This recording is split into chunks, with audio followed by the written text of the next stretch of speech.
Welcome to the HVAC Business Growth Podcast. Is your business getting beaten by the competition or your profits dwindling?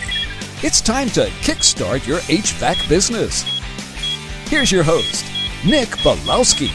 Hello everybody, welcome to the HVACBusinessGrowth.com podcast. I'm your host, Nick Balowski. We've got another great episode lined up for you today. Today we're going to talk about trade show marketing. I wanted to talk about this because it's really fresh in my mind. I actually go to probably 4 trade shows a year, and I just got back from another trade show, so I just want to share with you some of the key findings that I discovered when I was at this trade show and what I see at all the other trade shows as well. So what exactly are we going to talk about today? Well, we're going to talk about some strategy, then we're going to talk about presentation, and one of the most important things that you can do regarding a trade show is your follow-up strategy. So let's get stuck into the strategy. So what we need to do first of all is actually create a strategy for the event or for the trade show. So how are you going to position yourself? You just want to make sure that your positioning is actually congruent with how you do business. So from a strategic point of view, do you think you're going to write business at the event? Depends on what sort of trade show you're actually doing. If there is a large amount of consumers coming through, or the residential type of market, you might not be able to write a whole lot of business. If it's a purely trade only or industry type of an event, then you might have a better chance of doing some business. So do you think that you're going to give information to people? Do you think that you're going to take leads? So all these things you need to think about strategically. The best way that I find to actually formulate the strategy is basically begin with the outcome. So ideally you want people to buy or use your products and services, right? So you have the outcome, put it down on a piece of paper, call this a mind map or a funnel, and what you need to do is actually map it back or track it back, what you're going to do all the way back to the trade show. So from here you're going to actually understand what you need in terms of staffing, marketing collateral, and anything you're going to do from a presentation point of view for your stand. So the strategy is just vitally important. What you need to do is make sure that everybody is on the same page with the strategic side of this trade show. So have meetings beforehand, make sure that it's really super defined what the strategy is for this trade show that you're just about to do. Okay, so next what we want to get into is the presentation side of things. Like I said in the introduction, I attend at least 4 trade shows every year, and I see a great variety of presentation skills, I guess you could say, when I go to these trade shows. So some people just basically buy the space, and then they might spend a couple of $100 on the display, and other people go all out. For example, the trade show that I was just at, it cost $110,000 US to buy the space for the show. So some of you might be thinking, oh, it's expensive, or maybe it's not too bad. The same company would spend $500,000 on the display. So it brings the total spend for the show well above $600,000. So as you can imagine, they have to write a lot of business to make that work. But just so happens that this show is pretty much the #1 show in the country and in the world for that matter. So it's vitally important that they have a strong presence at this show. And they write a lot of business from it as well. When I was speaking to some of the insiders at the particular business, they said probably 75% of their business is actually written at this particular trade show. That's a pretty impressive figure, but also daunting in the fact if they don't get the trade show right or they mess up on their strategy, then that's a large amount of the business that could go down the toilet there. So they probably need to be careful on that a little bit if I was a consulting firm. That's what I'd probably say. So the other things that you need to think about from a presentation perspective are you going to have a full stock range there at the show, or are you just going to have more of an image-based display? That's a pretty important question because, as you can imagine, depending on your business, some of your stock you might have a lot, and also the stock that you've got could be really heavy and large and bulky and quite difficult to ship. So something that you really need to think about. One thing that I did see at the most recent show that I was at was the Storyboards. So basically what they are is the company creates these storyboards where basically it defines the concept of the business and does a lot of work to position the business in the market. It's really about building the story and getting the people that are walking through the trade show, whether they are residential consumers or whether they're in the commercial type of market, they really need to understand your business and how you are positioned relative to the rest of the people that are at the show. So the storyboards, I think, are a great idea. So if you've got a really unique story or if you've got a great way of positioning your business, try and map it out in an image-based type of storyboard. You might be able to get a marketing company to actually help with the design of this, but it's incredibly effective, I find, and it helps people associate with your products and services just a little bit better. So the staff are a vitally important part of a trade show. We've already touched on this a little bit, but basically the message is that you shouldn't neglect the staffing side of it. Basically, if you don't have staff that are available at the show, then people won't and can't stop to talk. So obviously, if you can have a conversation with somebody about your products or services, they are a much more qualified lead than just giving away an information pack or getting an email address or something like that. If you can have a conversation with somebody, that, in my opinion, is the be-all and end-all of a trade show. Having good quality conversations, meeting and associating with people, and then developing a continuing marketing plan from there. Like I said, the message is make sure you've got lots of staff on site and make sure they are briefed and they understand what the show is actually about. So you need to set standards and objectives for your staff. At this same trade show that I was at, it was quite amazing how busy it was, and yet some staff were there at great expense to the company, but they still thought it was a great idea to go out until 5 a.m. and get drunk. And you should have seen them on the booth. They looked like zombies. So I bet they wouldn't have done a really good job associating with people and engaging with customers as they came through. So make sure you set standards and objectives for your staff that are there. So measuring what's actually happening at the trade show is vitally important as well. A lot of people just fork out all this money, like I said, $600,000, and they don't really measure what actually happens at these particular trade shows. So you actually want to try and measure how many people your staff actually had contact with. So you could measure that by how many information packs you give away or how many leads they take note of. So they might have a journal system where they actually record the leads that they get in. So you need to have a way of actually defining what the cost per lead is for this type of event, and then you can track these leads all the way through to the cost per sale as well. And then you can actually work out whether the trade show is actually worth it for you at all. Obviously, if you're spending $1 million in advertising, or maybe even if you're only spending a few $1,000s for a trade show, but you're not getting a return on investment, you have to really question what you're doing. So obviously, if it doesn't work out for you, if you're not making any money from these shows, then it might be a good idea to cut your losses there and look to pursue a different marketing channel. I feel one of the most important things from a trade show is the follow-up part of it.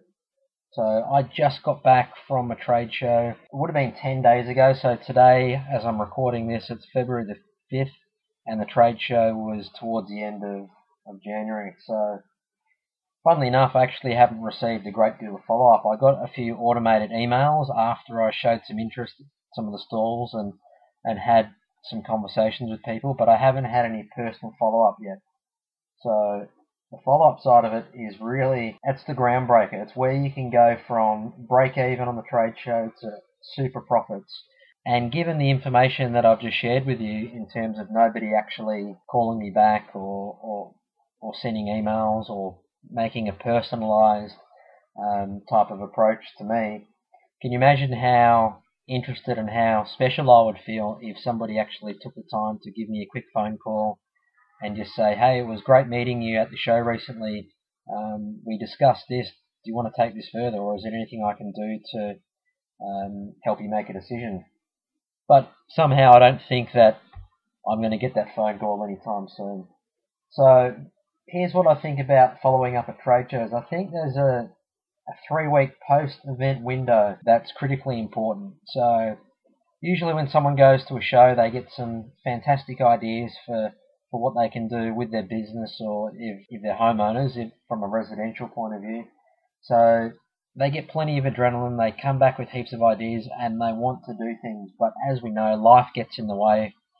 Some people have to go back to work. We have events that happen within the family. We have parties to go to and that sort of thing. And basically we just forget about it because, unfortunately, the trade show that they went to 3 weeks later isn't the most important thing in their life. They're not really thinking about it at all.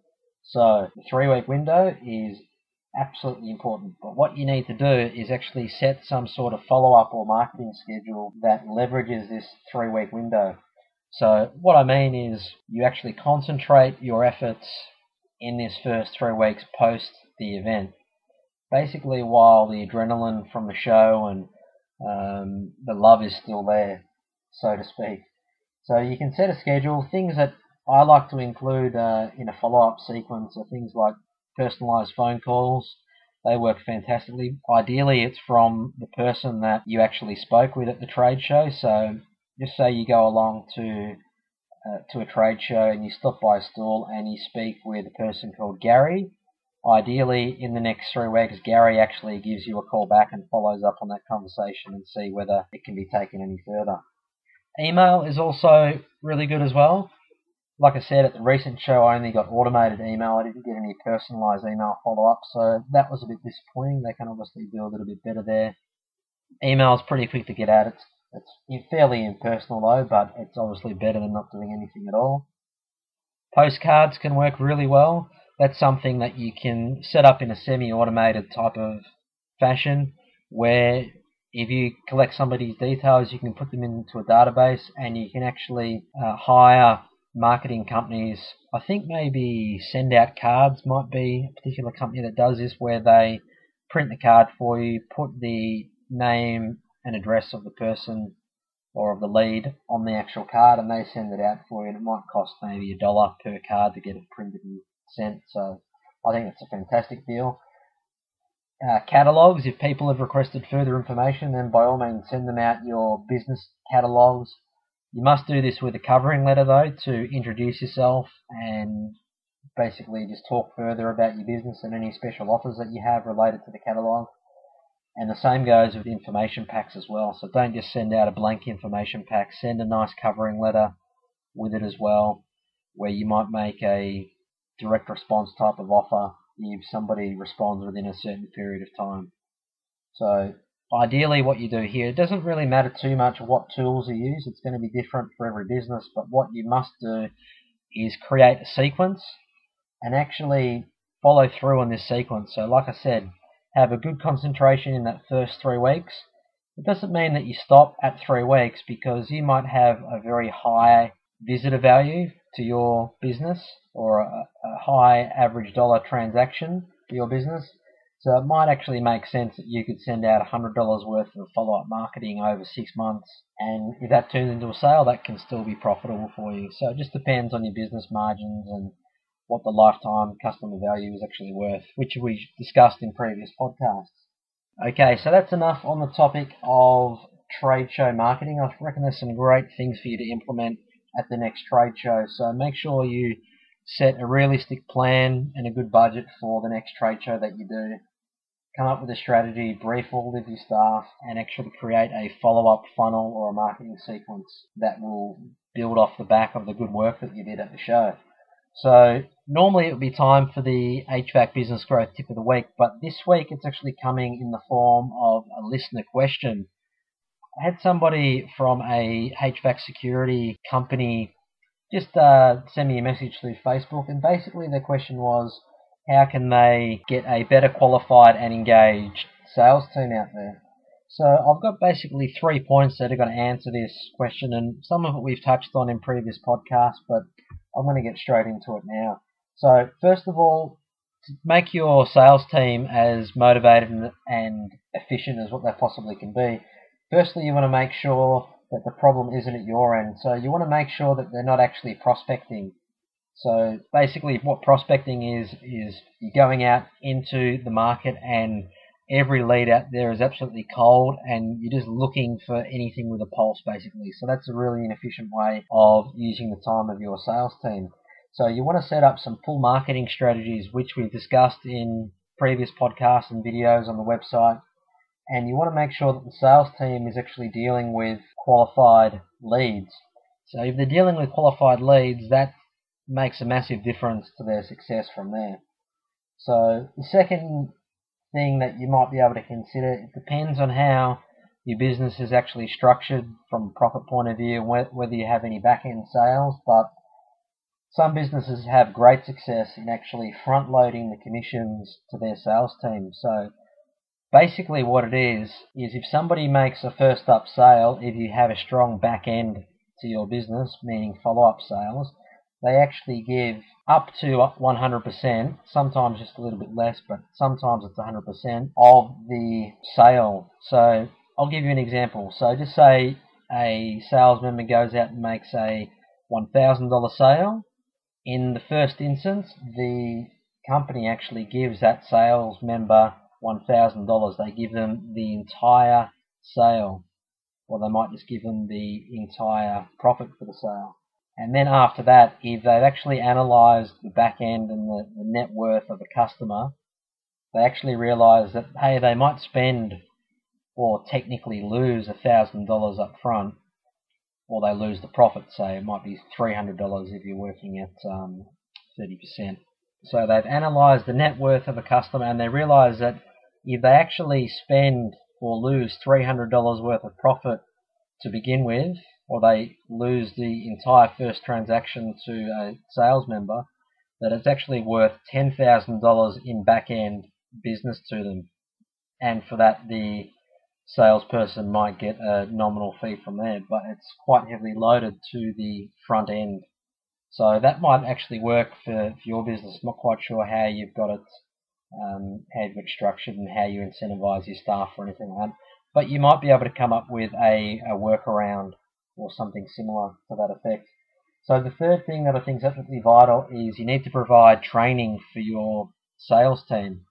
Salespeople, believe it or not, are actually human beings. So one of the human needs is you need to feel that you're actually growing, whether it's in your career or just in life in general. So if you're not providing any training for your staff and you're not assisting in their career development and their growth, then you might be able to keep them for a little while, but sooner or later they're just going to walk out and go to a different job because they're not getting engaged, they're not encouraged to grow their career or grow their sales skills, so they're just going to walk out and go to a different business. So if we can summarize there, the three things that I think that you could do to help engage and incentivize the staff at your business. Obviously, make sure they're not prospecting, so have a pull marketing system so they're dealing with qualified leads. Secondly, look at working out some sort of front-loaded commission structure where your staff are rewarded for early sales, but the back-end revenue is obviously weighted in your favour. And thirdly, what you need to do is actually provide training for your staff and make sure that their needs are being met and they're growing in their careers. So I hope that answers the question for you. For anyone else out there, if you have any questions about your HVAC business, whether it's to do with marketing or sales, advertising, whatever it is, just send them through to me. You can email them through. My email address actually is nick@hvacbusinessgrowth.com, or you can just send me a message on Facebook or Twitter. I'll do my best to answer them in the podcast show if I can. So that's all we've got time for today. I'm your host, Nick Belowski. Thank you for listening to the HVACbusinessgrowth.com podcast. This has been another edition of the HVAC Business Growth Podcast. For more marketing tips and strategies, go to the website hvacbusinessgrowth.com.